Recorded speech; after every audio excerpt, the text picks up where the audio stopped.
Gary, round 8 against the Box Hill Hawks, 55-point loss, and I suppose a tough day at the office in the face of some real quality opposition.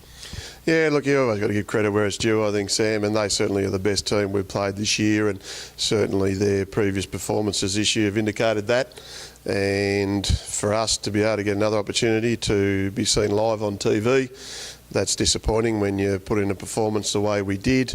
They're one of the benchmark teams in the competition, obviously grand finalists the last 2 seasons, so we were certainly, I thought, reasonably well prepared. And okay, things happen in footy and you've got to overcome those, such as the Lee Osborne pull out when we're doing the warm-up, and some guys who aren't available for selection, but they can't help you win or lose.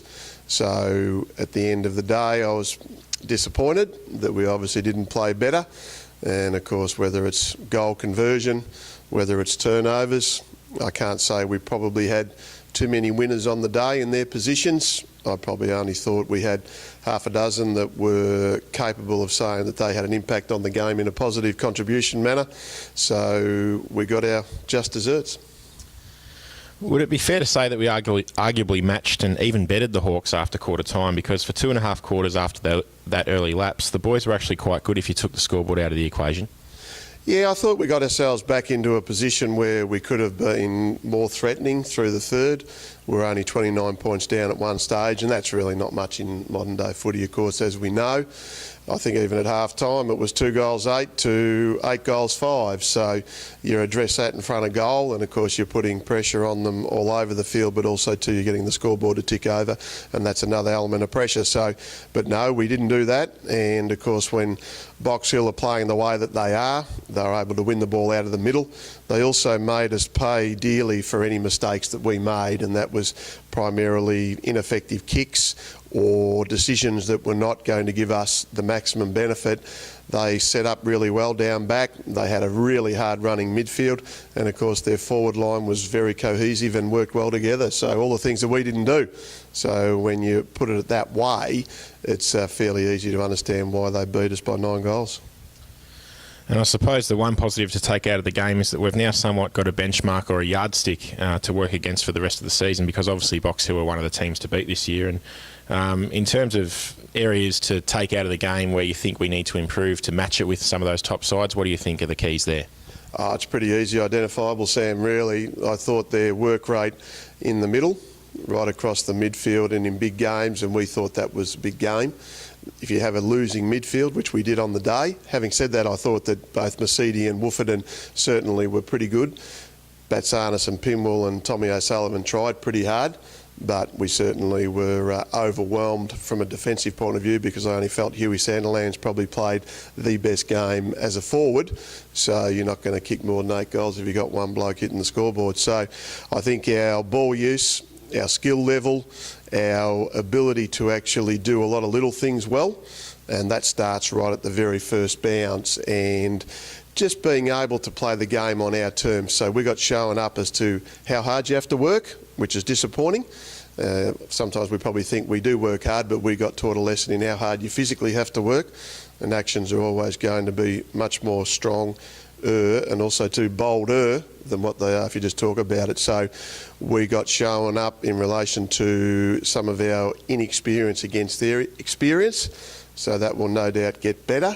And certainly the way we have to defend in when we win possession, how quickly we have to move the ball, we also got shown up in that direction as well. So you've got to be bold in this caper, you've got to be brave, you've got to take the game on, you can't go into your shell and play safe footy. And I think at the minute we've got some guys who unfortunately let the pressure of the day, of the moment, of the match actually control a lot of their thought processes, and that's something that we've got to get better at. And another fan question has come through as part of our Ask Ayresy initiative, and this time it's from a familiar face in Chris Sewell, who wants to know if there are psychological impacts of coming up against a raft of AFL players, such as the 3 2015 AFL Premiership players on Saturday. And in addition to that, what can coaches do to prepare players mentally for that challenge week after week? Yeah, look, that's a good question, Chris, but we've been doing it now for almost 8 years, and we don't see that as something that should own our brain, so to speak, as far as what the opposition have got to put up against us. We know that's going to happen more often than not, and I've always felt that we've been able to deal with it. Once again, that's on paper. okay, some of those guys that were listed on Thursday night didn't actually play on Saturday, so we can't control that. Now, we are fully aware of what we need to do, and some of the things in this day and age are easily identifiable.